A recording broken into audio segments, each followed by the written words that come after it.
मध्य प्रदेश राज्य आउटसोर्स कर्मचारी संघ के तत्वावधान में आउटसोर्स कर्मचारियों की समस्याओं एवं अधिकारों को लेकर रविवार को भंवरताल गार्डन जबलपुर में महत्वपूर्ण बैठक आयोजित हुई। बैठक में जबलपुर एवं आसपास के क्षेत्रों के विभिन्न विभागों और संस्थानों में कार्यरत आउटसोर्स कर्मचारियों ने सहभागिता की। बैठक में कर्मचारियों की रोजगार सुरक्षा, उचित वेतन, सामाजिक सुरक्षा, सेवा संबंधी समस्याओं तथा भविष्य की सुरक्षा जैसे महत्वपूर्ण मुद्दों पर विस्तार से चर्चा की गई। कर्मचारियों ने विभिन्न विभागों में कार्यरत आउटसोर्स कर्मियों को आ रही समस्याओं को संगठन के माध्यम से शासन प्रशासन के समक्ष मजबूती से रखने पर जोर दिया। संघ पदाधिकारियों ने कहा कि आउटसोर्स कर्मचारियों की समस्याओं के समाधान और उनके अधिकारों की रक्षा के लिए संगठन को मजबूत करना आवश्यक है। बैठक में कर्मचारियों से विभागीय एवं अन्य सीमाओं से ऊपर उठकर एकजुट रहने का आह्वान किया गया। संगठन ने कहा कि सामूहिक प्रयासों से कर्मचारियों के अधिकार और सम्मान की लड़ाई को प्रभावी बनाया जा सकता है।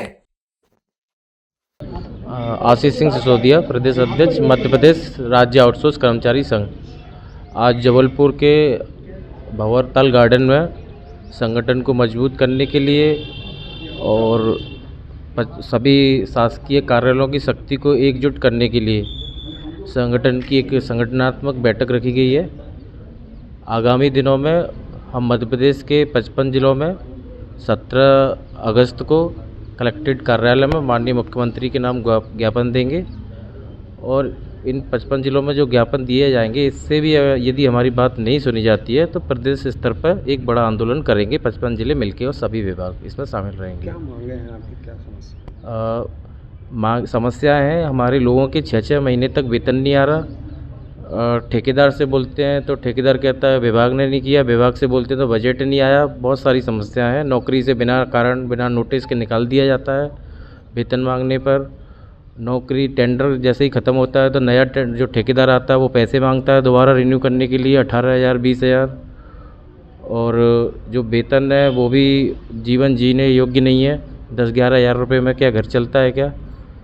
और हमारा जो भारतीय सरकार जो अभी वर्तमान में जो सरकार है, इसने जो वादा किया था सरकार ने 2023 में वचन पत्र में पेज नंबर 81 पर कि आउटसोर्स कर्मचारियों को हम संविदा का लाभ देंगे, उनका वेतन केंद्र के श्रमिक कानूनों के हिसाब से करेंगे, जो कि बिल्कुल अब जबलपुर में कोई केंद्र की योजना चल रही है तो उस व्यक्ति को मिलते हैं उसी पद पर 27-28 हज़ार रुपये, और यदि राज्य योजना में कोई काम कर रहा है और तो उसको मिलते हैं 14,000, जबकि जबलपुर में महंगाई दोनों के लिए एक ही है।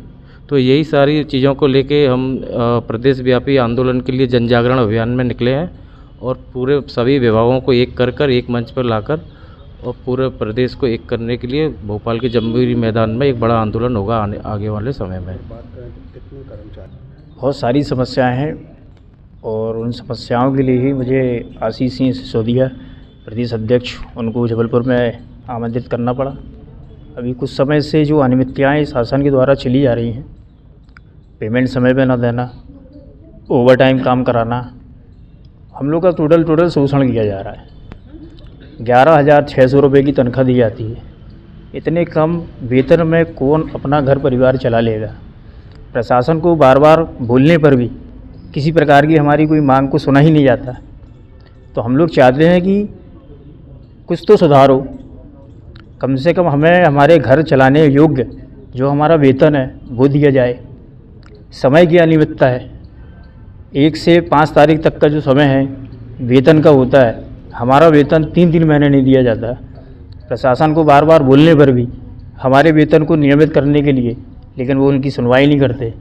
अब बताइए 3 महीने अगर किसी को तनख्वाह नहीं मिलेगी तो वो अपना घर कैसे चलाएगा?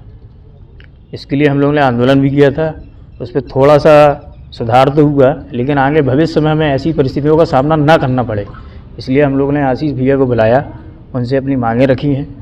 जबलपुर ज़िले में एक संगठन का निर्माण किया जाएगा, उनसे निवेदन करेंगे निरंतर वो हमारे साथ जुड़े रहें और हमारी मांगों में हमारी मदद करते रहें। जय हिंद। जबलपुर में तो 20,000 के ऊपर होंगे। हर संस्था में मान के चलिए 200, 300, 400 इतनी की क्वांटिटी तो है ही, और सबके वेतन एक समान भी नहीं दिए थे। जी, किस संस्था में सबसे ज़्यादा नियमितताएं हैं? अब अनियमितताएँ तो भाई मैं जिस संस्था में जुड़ा हूँ मैं उसी का बता सकता हूँ, बाकी दूसरों से अभी मैंने चर्चा नहीं की है।